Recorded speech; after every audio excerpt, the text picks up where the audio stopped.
Hi, so welcome to an impromptu video. I just want to talk about self-judgment. I want to talk about that because obviously when you're going through a growth journey, it's easy to reflect on the past and things that you've done wrong and judge yourself for it. Okay, number one. Number two, it's also easy to be mad at yourself for being maybe some people say childish or naive, trusting who you shouldn't have trusted, having lack of discernment.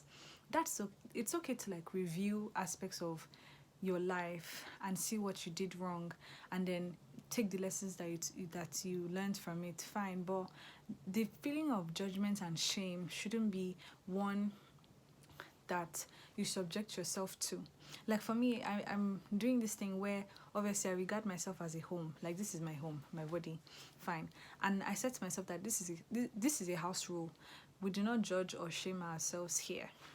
So I think of myself as my child, in the sense that okay, if I'm saying harsh things, because I tend to speak to myself harshly, if I'm saying harsh things to myself, I'm saying harsh things to my inner child. And me, I have such a mothering instinct. Actually, can without children.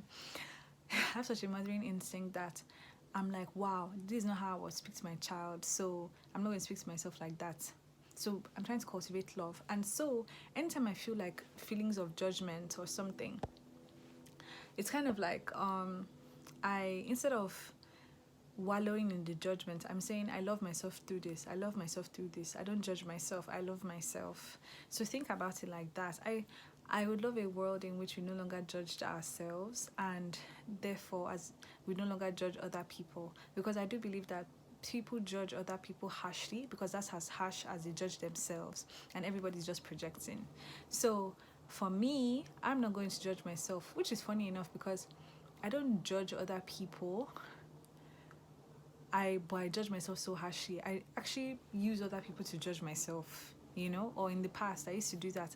I use other people as a mirror to judge myself. So that's projection. You get what I'm saying?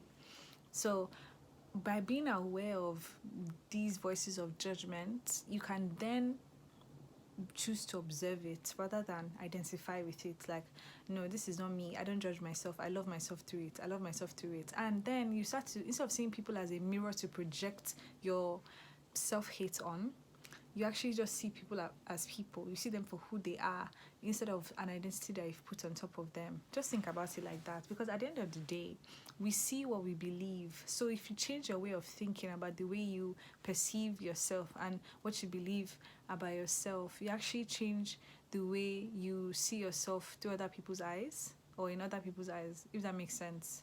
Because all these words, they come to my head and it's like, okay, I cannot process it. Let me just say it first.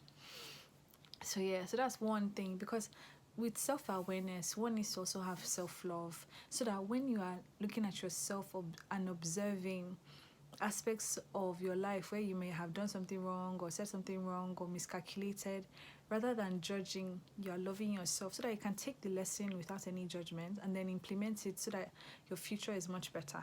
That's how I see it. Lastly, I wanted to talk about self-judgment. Okay, I just wanted to add this as well. Today has been such a terrible day in terms of emotions. Like, I'm feeling other people's things because Mercury has gone into Pisces and it's about to go retrograde there. Mercury has to do with thoughts, communication. Pisces has to do with feelings, subconscious, creativity. So everything that is deep within us is actually coming out. And some people are resisting, some people are fighting their demons, but one just has to let it go. Like, just observe it as it's released. A lot of people are going through ego deaths, and an ego death is kind of like, okay, the death of an identity that you thought was yours but isn't really, kind of like a mask that you were wearing. A lot of times people try to avoid confrontations or things. I say confrontations because those are the main things that used to cause me to panic, but I no longer avoid that because I look forward to ego death so that I can strip off what is not mine and be left with what is really me, and that's what I'm going through right now. I'm going through an awakening of a different kind, as I'm elevating. So I'm just being calm and tending to myself and hoping for the best. I hope the best for other people as well. It's going to be a difficult ride, but we can do this, honestly. So yeah, I just wanted to give that short video today. I would continue to put up videos to help with the self-love journey and all of that, because I just want a world where everybody loves themselves, because as you love yourself even more, you get to love other people. You meet people on a different level of love. If you don't love yourself, you can't love other people as much as you love yourself. So you meet people on the level that you're at in terms of self-love. So if your self-love is high, the love that you have for other people will be high, and you treat other people the way you'd want them to treat you. Okay? So yeah, love makes the world go round. Bye.